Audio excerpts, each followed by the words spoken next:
Hey, it's Jazz. Thank you so much for clicking on my page. If you're new here, then what up? And if you're not, then welcome back. I'm a believer in Jesus Christ. Jesus Christ! And on this channel, I talk about all things faith, film, fitness, and all that jazz. It's been 7 months since the last video. Let's get into it. So this is part 2 of a conversation that I already started a little while back. Don't fault me, guys. I'm trying to be more consistent, okay? I'm just a girl. And if you haven't watched part 1 already, then you might want to go back and do that, because in this one, I'm getting a little bit more specific. You can probably tell by the title. Honey, I don't know where you found that man, but sis, he might be a little jealous. I know. What a shame. Tragedy. But for real, this is about something that I feel like a lot of women experience, but maybe struggle to name. It's more than when a partner is insecure. It's when a partner is jealous and in silent competition with you. Before anyone gets their tidy whities in a bunch, relax. Wait a minute. Let me be clear. This is not about ego. This is about recognizing harmful patterns. Most importantly, about identifying self-worth and protecting your peace. This comes from someone who has experienced this multiple times when dating somebody. But I also want to note that this can also be present in platonic friendships as well. And family ships. I'm sharing out coworkers, really just any relationship where there are 2 humans involved. Okay, let's get into it.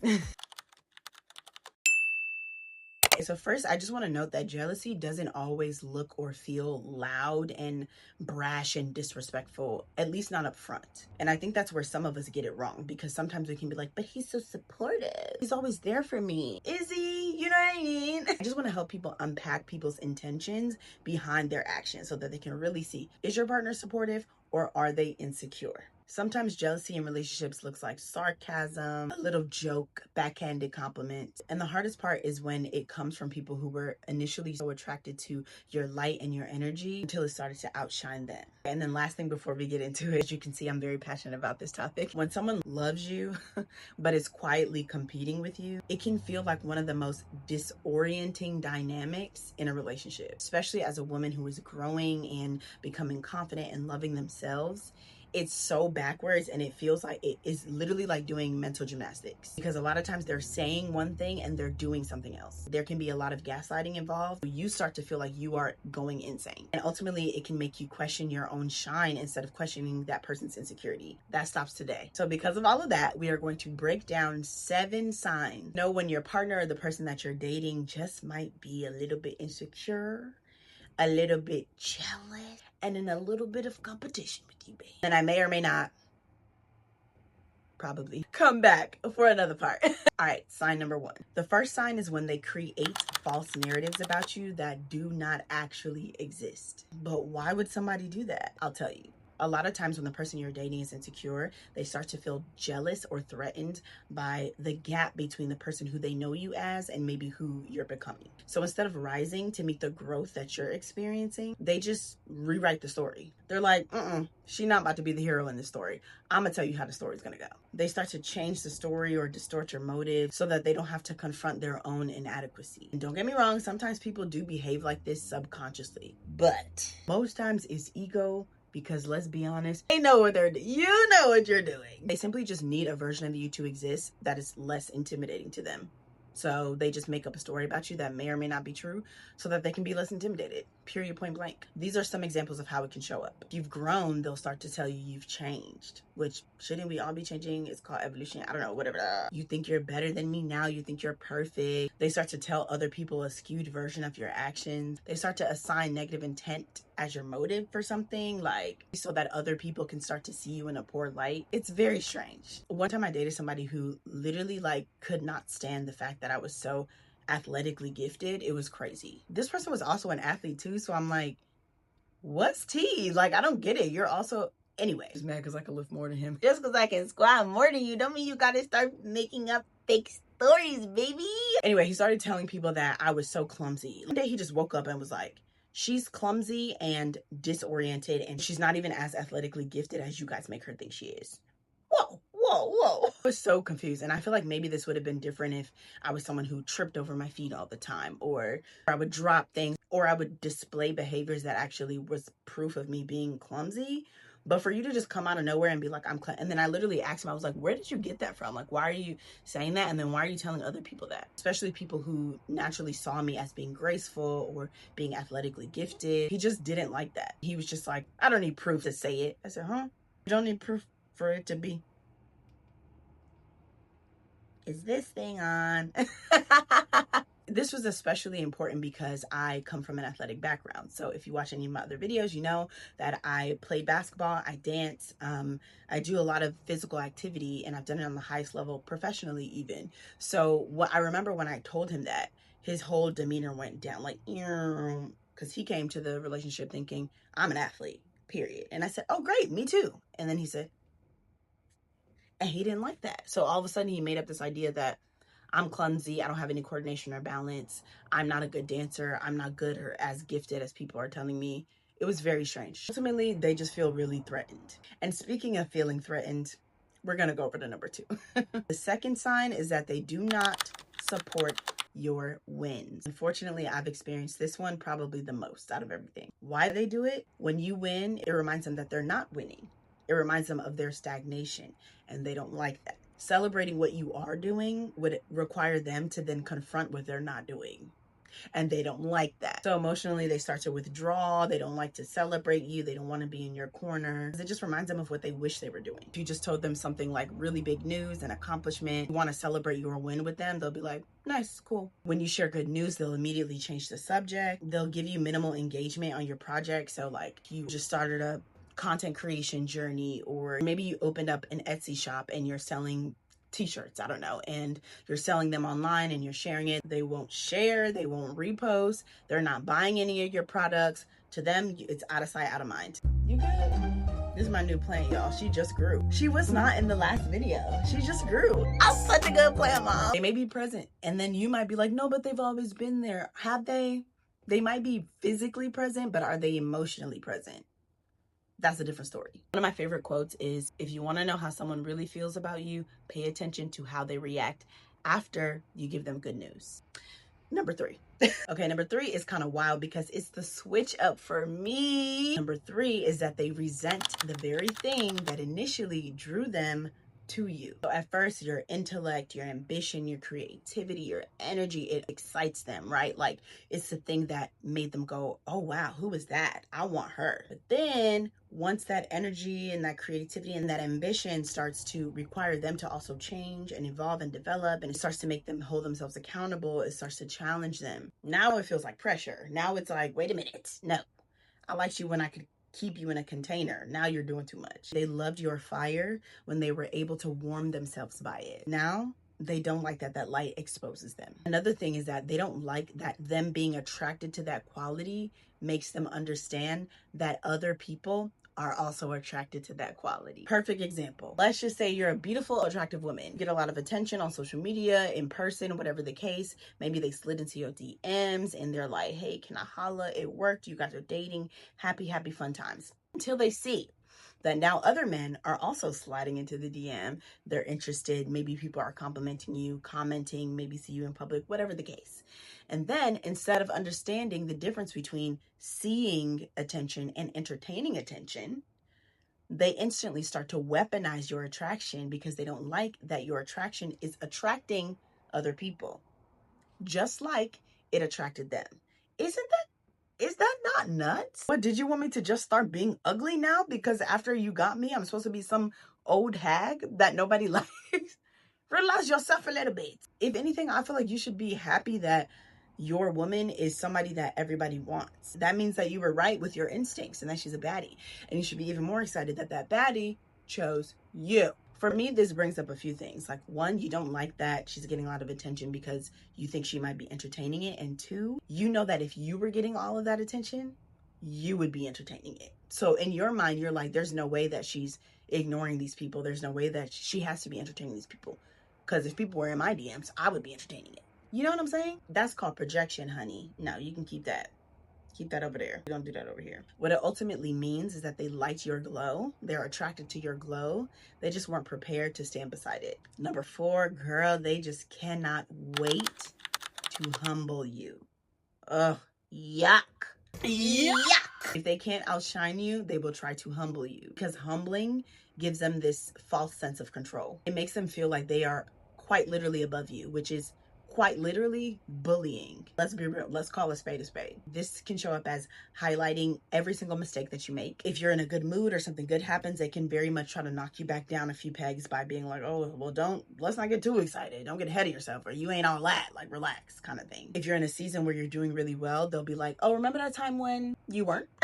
And start bringing up past failures or maybe seasons where you weren't your best self. And they love a good sarcastic joke. Sometimes y'all jokes be going too far, and y'all know y'all not joking. Like, relax. What it really means is that they are just uncomfortable with your confidence, because boy, do people love to hate a confident woman. And there's nothing I can do about that, babe. I'm sorry. I've worked hard for this confidence. Nothing you can do or say will take it away. Amen? Amen. We can move on to number 5. Number 5. See, this one is sneaky, because you think that they're there for you because they support you and they want to be there for you, but they only support you when they feel good about themselves. That is conditional support. That is not love. That is not healthy. When they're winning, then you're allowed to win. When they're struggling, then your success starts to feel like an attack. You should want to be with someone who wants to support you no matter what season they are in, because ultimately support for you is about you. It's not about them. There are some examples of how that shows up. Their celebration energy can fluctuate depending on their mood. So let's just say you came home and you had a really big promotion and they're not in the best mood because maybe something happened during their day and now they don't care to celebrate you. Now, obviously, I'm not saying if you just got a promotion, you come home and tell them, you find out they just got fired, that they're supposed to be like, who cares? It's support. Unconditional. Yeah. Like, no, obviously, come on, relax. Okay. I'm not inconsiderate. Okay. Have emotions.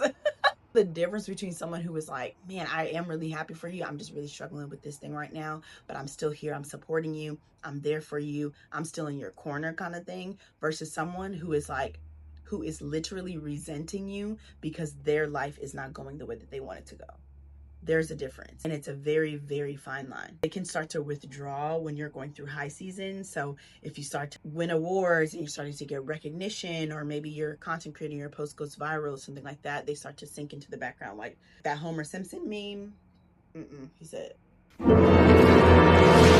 Another example is their dire need to mention their own achievements in the same breath while trying to congratulate you. My God, today.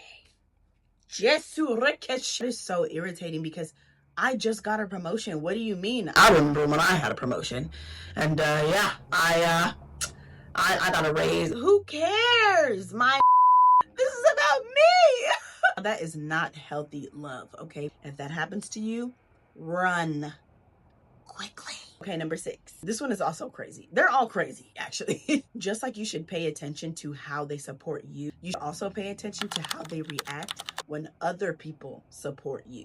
That's a sneaky one, because you might not notice it at first. If other people are supporting your wins, do they start to minimize the other people? Do they start to question their intentions? Do they make you feel guilty for being supported? Do they bless you when you sneeze? Ultimately, that concern is actually just control. Why would they do this? I can tell you. When you get support from others, it starts to confirm your value. And if there's someone who already feels insecure, then when other people support your value or validate or confirm who they already believe you to be, then essentially it's like evidence that they could potentially lose you. It's evidence that you are her. You know what I'm saying? Evidence that you are who they think you are. And that's the real gag, okay? Instead of being proud, they just end up feeling threatened. I'm a little bit thirsty, guys. Hold on.